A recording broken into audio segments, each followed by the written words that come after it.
kids, welcome to Study Point. Now बच्चों, आज का जो हमारा टॉपिक है it is transformation of sentences from exclamatory sentence to assertive sentence. हमारी पिछली वीडियो में मैंने आपको असर्टिव टू एक्सक्लेमेटरी करना सिखाया था और उस वीडियो में मैंने आपको डिटेल में assertive, exclamatory, interrogative and imperative sentences क्या होते हैं वो बताया था. जिस भी बच्चे ने वो वीडियो नहीं देखी है पहले वो वीडियो देखना, क्योंकि वो वीडियो पहले आप समझ लोगे ना तो आपको ये टॉपिक सीखने में कोई दिक्कत नहीं होगी. If you want I will put the link of that video in the description. Now let us start. तो exclamatory sentences to assertive sentences में चेंज करने के लिए दो ही स्टेप लगते हैं.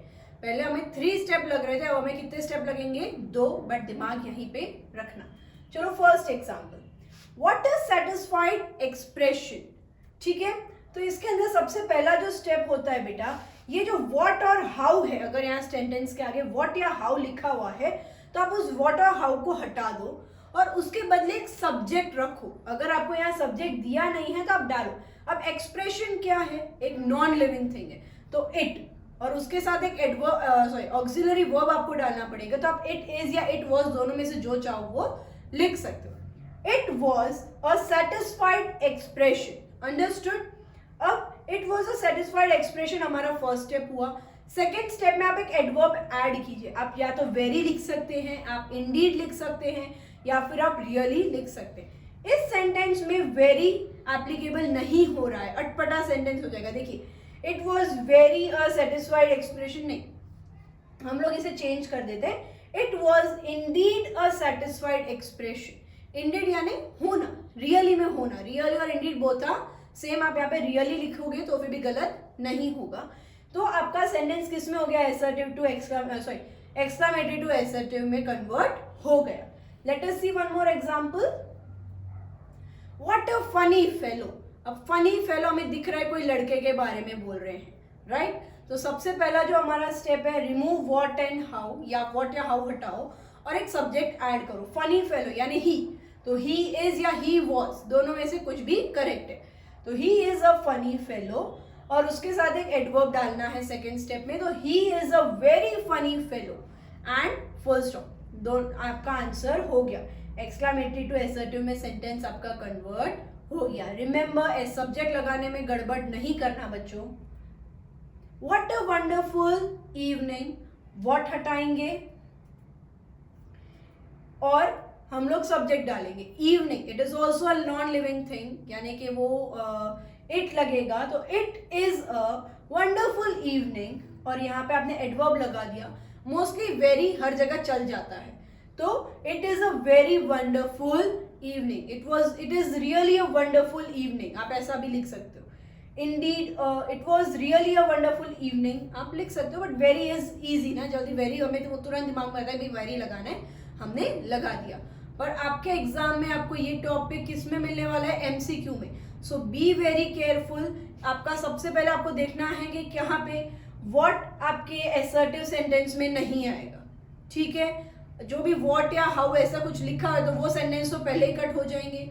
सेकेंडली, आपके साथ वहां पे वो वंडरफुल यानी एडजेक्टिव के आगे आपके पास एक एडवर्ब होना चाहिए. ये 2 कंडीशन होती है. आपका एक तो व्हाट नहीं हो, व्हाट और हाउ आगे नहीं होगा. सेकेंड थिंग, एक एडजेक्टिव के आगे एक एडवर्ब होगा, तो वो आपका सेंटेंस आपका करेक्ट सेंटेंस है. हाउ ब्यूटिफुल इज ताज. तो सबसे पहले हम हाउ हटाएंगे. अब यहाँ पे इज ताज लिखा हुआ है, आपको सब्जेक्ट दिया हुआ है, तो हमने क्या लिखा? ताज इज ब्यूटिफुल और फिर एडवर्ब लगा दिया तो ताज इज वेरी ब्यूटिफुल. आपका सेंटेंस एक्सक्लेमेटरी टू असर्टिव में कन्वर्ट हो गया. Now what a big egg it is. यहाँ पे भी आपको सब्जेक्ट दिया हुआ है, तो व्हाट की जगह पे हम क्या लिखेंगे? It is. तो it is a big egg और उसके आगे बिग आपका एडजेक्टिव है, तो एडजेक्टिव के आगे एडवर्ब वेरी लग गया, तो it is a very big egg. Now kids, अभी तक हमने जो सेंटेंसेस देखे दैट वाज सिंपल सेंटेंस. अब हम लोग देखते हैं केस नंबर 1. केस नंबर 1 क्या है बेटा? अगर आपका exclamatory sentence if I could only, oh if I could only, oh that, would that, oh for, इस तरीके से शुरू हो रहा है, तो आप इन वर्ड्स को हटा के आप खाली उसके जगह पे आई विश या आई डिजायर लिख देना। जैसे कि आपका जो फर्स्ट एग्जाम्पल है, if I could only no that before. अब इफ आई कुड ओनली को मैं हटाऊंगी और उसकी जगह लिख दूंगी आई wish I could know that before. मैंने यहाँ कुड वापस क्यों लिखा, क्योंकि ये आपका ऑक्सिलरी वर्ब है इसलिए आया। इधर मैंने इफ आई कुड ओनली को तो मैंने पूरा रिमूव किया है। इफ आई कुड ओनली को रिमूव किया, I wish I could know that before. चलो next, if I were a teacher. इसके अंदर सबसे पहले स्टेप क्या होगा, इफ हटाइए, आई वर अ टीचर आंसर आ गया। स्टेप 2, इफ की जगह पे हमें क्या ऐड करना था, आई विश। तो I wish I were a teacher. Oh if I could eat that ice cream again.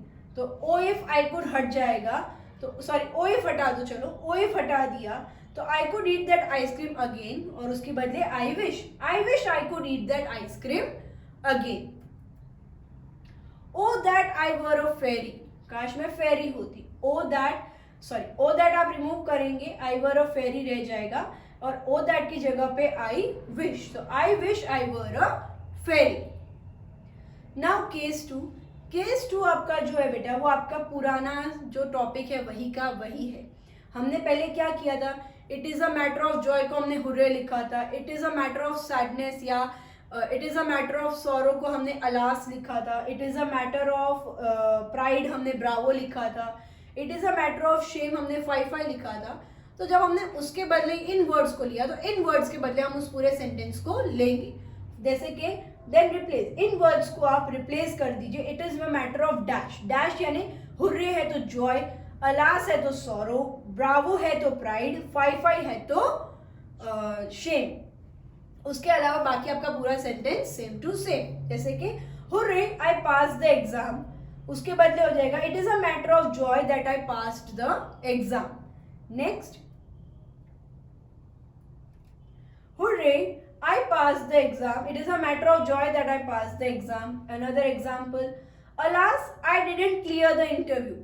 तो alas के बदले it is a matter of sorrow that I didn't clear the interview. Bravo, well done. It is a matter of praise. You have done well. अब ये well done के बदले you have done well लिखना पड़ेगा, क्योंकि आप है ना it is a matter of praise well done नहीं लिख सकते. Well done is your expression. तो आप किसी को बोल रहे हो तो वो आप क्या बोलोगे, you have done well. These were the easiest topic kids. Videos को एक दो बार देखिए, इसे लिखिए, सबसे इंपॉर्टेंट है इन्हें वन टाइम लिखिए। आप लिखोगे एक्सप्रेशंस को, एग्जाम्पल्स को, रूल्स को तो आपको याद रहेगा। एग्जाम के एक दिन पहले इन वो जो डॉक्यूमेंट आपने बनाए, जो आपने नोट्स बनाए हैं, उन्हें रीड करके जाना। वाई?